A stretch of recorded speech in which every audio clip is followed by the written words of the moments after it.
Very seriously, I'm glad to have you on here, man. And I'm super excited for whenever that happens. I think we circled April. I think that's kind of around the range for the people listening tonight that we're kind of planning to do that. So all jokes, all fun, and glad to have you on here tonight. The big story of today, Murray, and it's fitting that you're here being a quarterback and being a tremendous face of a quarterback as well. I think you would have absolutely slayed in the NIL era, particularly doing it over 4 years at a program like Georgia. Very similar to Jaxson Dart's kind of run at Ole Miss, right? Is putting up stats and is putting up a relatively winning slate there. And my man's going to be flying around in private jets. Did you hear about this story today? Ooh. I tell you what, the damage I could have done down Millage going up and down telling the co-eds that I had jet miles to take them on certain trips across the country would have been even more damaging to my health back in 2010, 13. So, oh man, I'm somewhat glad I didn't live this era because God knows with how bad I was, what I would have done. But it's amazing to see what guys are being able to get from, Jake and I talked about the other day from Kale Carson and his Lambo, and you got a Lambo too, and you're driving around $250,000+ cars. Now these guys are flying around private jets across the country. This is just the first one. I can see all these big time quarterbacks now that has now been introduced to the world that hey, I can get a private jet miles. Sark got it as a coach. Why can't I get it as a quarterback? Well, now it's been done. I guarantee you going forward, this is going to be one of the deals that quarterbacks are going to be asking for of, hey, give me 20, 30 miles a month or hours, a month on a so you got to go around the country. Bro, if you got 20 hours a month on a PJ, like you're doing nothing but traveling, right? You're traveling every weekend. 20 hours a month, that's a lot. But no, you're right in the sense that like this is going to be something I think more and more kids, or at least their agents, get them in front of. I did some research on this today. It's about a $75,000 annual membership just to get 10 hours on the private jet with this Nicholas Air company who has – I don't think they're paying him. I think they're paying him in the use of their private jet. And it says he can use it for, quote, travel, training, or philanthropy. Oh, philanthropy. What you need the PJ for to be out here philanthropizing? You know what I mean? Nothing good. Go to a couple of charity golf tournaments. I mean, that's right. I got to fly back to Cali for a charity golf tournament. That's some Aaron Murray. Yeah. It's the only kind of access you get when you have a former. I think this has to be one of the better deals I've seen. I mean, it is the Lambo suite. I still am a little bit torn about driving a Lamborghini around Athens, Georgia. Just think that could be a little bit dangerous at times. But, to tell the boys on a Friday, hey, after spring game, Saturday night, hey, boys, after spring game, 10 of y'all, we're jumping in the PJ. We're going to Vegas for the weekend. Like, how sweet is that? I mean, we're talking about some entourage type stuff right now going on with these quarterbacks. And just we expect – I mean, we don't pocket watch around here. We always say give young people money, let them make young people decisions as long as they earn their cash. But – man, I'd be making some bad decisions with some of this money that these kids have. Yes. Yeah. And Murray, I don't think you needed any help on millage based off what I've heard about your run through. No. I did. I'm just saying I didn't. I'm just saying it could have been taken to another level is the problem. I want it clear for the record. I did not need help.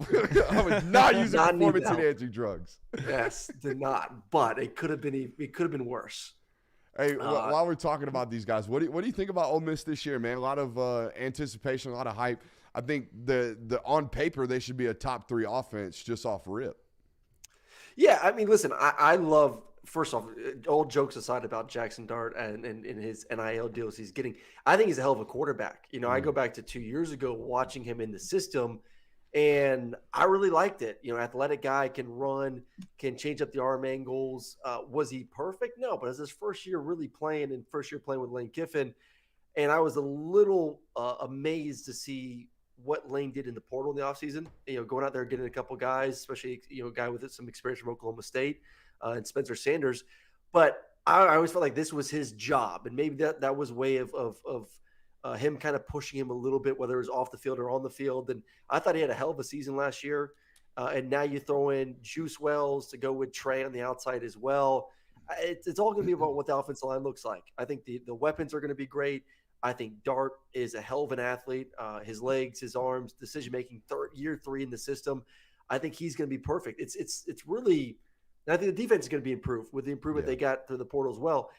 Last year, the problem was when they faced teams that could be a little bit more physical at the line of scrimmage. Go back to the Alabama game, they got pushed around. So if you could protect him with those weapons on the outside, he is a legitimate Heisman contender. Ole Miss is a legitimate top 6, top 5 team in college football next year if you protect Jaxson Dart. You know, I tried to make sense of the Spencer Sanders edition as well, because I think everybody that watched Jaxson Dart his first year at Ole Miss, you saw the kind of the seeds being planted of a guy who, if given time, would figure this out. Like, he looked electric at times in that first year as a starter. You bring Spencer Sanders in, everybody's like, what the heck is going on here? And I had the same thoughts until I watched that Georgia Tech tape of Ole Miss last year. And I thought, oh my God, Jaxson Dart is a hitting dummy. He's a blocking dummy every third snap. Like, he is absolutely getting obliterated. And then you realize, oh, he misses extended portions of the games and sometimes seasons because of the way he puts himself at risk. So I think it's much more of a really, really expensive insurance policy was Spencer Sanders. And I think that's something that you Dart's still had to gonna sell have to Spencer continue. Sanders, though. Like, you still had to sell Spencer Sanders on Correct. You could be my guy. Like, why the hell would you go somewhere like that? To me, that's all on him.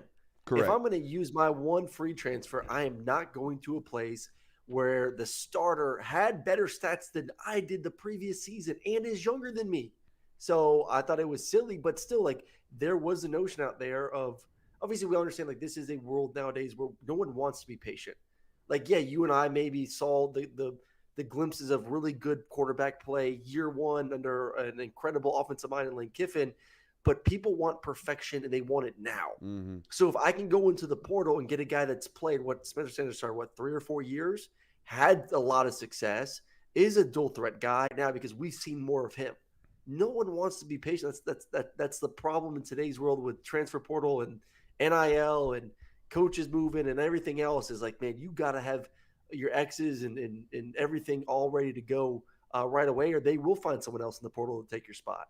Yeah, much so a performance now type of deal in college football that's going on. So you're right there. I think you kind of hit the nail on the head. It's how good is the offensive line going to be? You talked about being manhandled at Alabama. The key sign of that, you saw Ole Miss fans get all pissed off at Lane Kiffin for all the jet sweeps in that football game. They just couldn't run the ball between the tackles. It was like running your head against a brick wall. So that's got to certainly change. And Pete Golding, I thought last year, did a good job of transitioning from a defense that kept getting gashed every single opportunity, like one of the worst in the country in explosive drive rate. This past year, they did a good job of keeping everything in front of them and playing a style of defense that basically said, hey, we don't have good enough football players to stop you or get you off the field immediately, so we're going to hope you beat yourself on a 12-play drive. They did a really, really good job of that last year. Now they have dudes back in the mix, and I wonder if Golding's going to go back to that kind of like boom or bust style that he played at Alabama and he played that first year at Ole Miss. So that would be something I'm paying attention to very, very early on in the season out there at Ole Miss. Where do you have them though? Like, what's your? Like I said, I truly believe, like, I'm sipping the Kool-Aid, man. Like I am all in. I'm putting all my chips in on Ole Miss being a true contender next year. Are they Georgia? Are they Ohio State? Maybe the tier below that. Like I don't like. If they stay healthy, maybe they could put it together.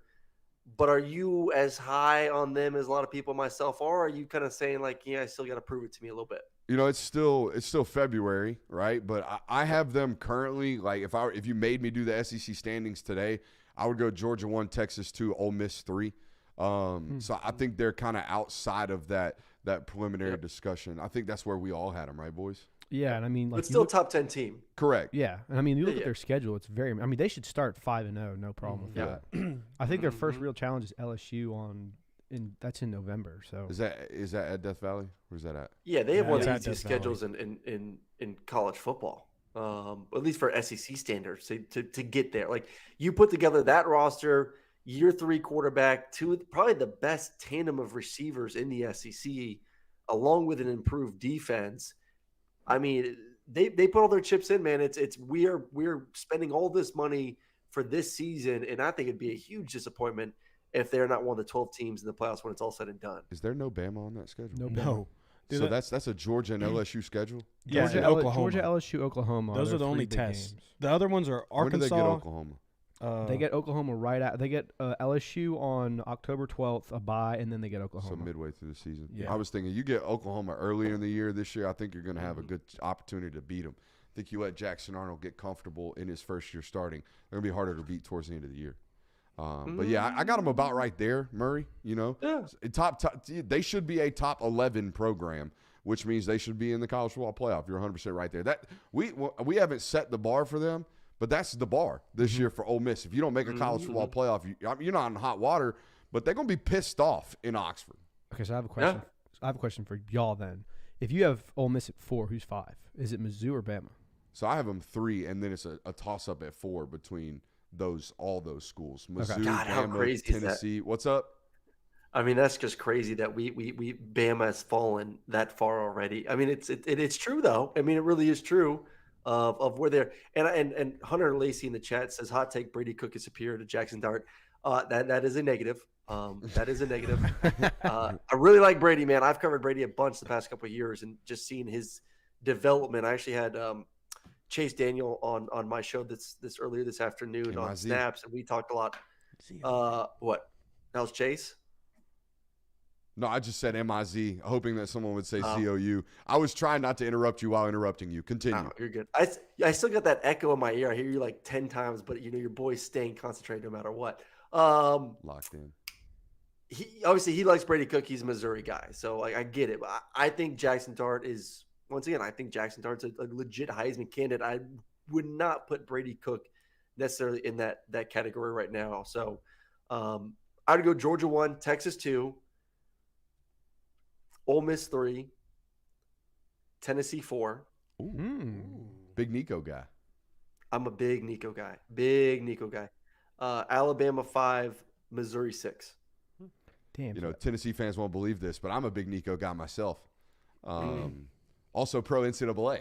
So they're really perplexed with me. But anyways, yeah, no, I'm with you. I think they're right around that 3 or 4 range.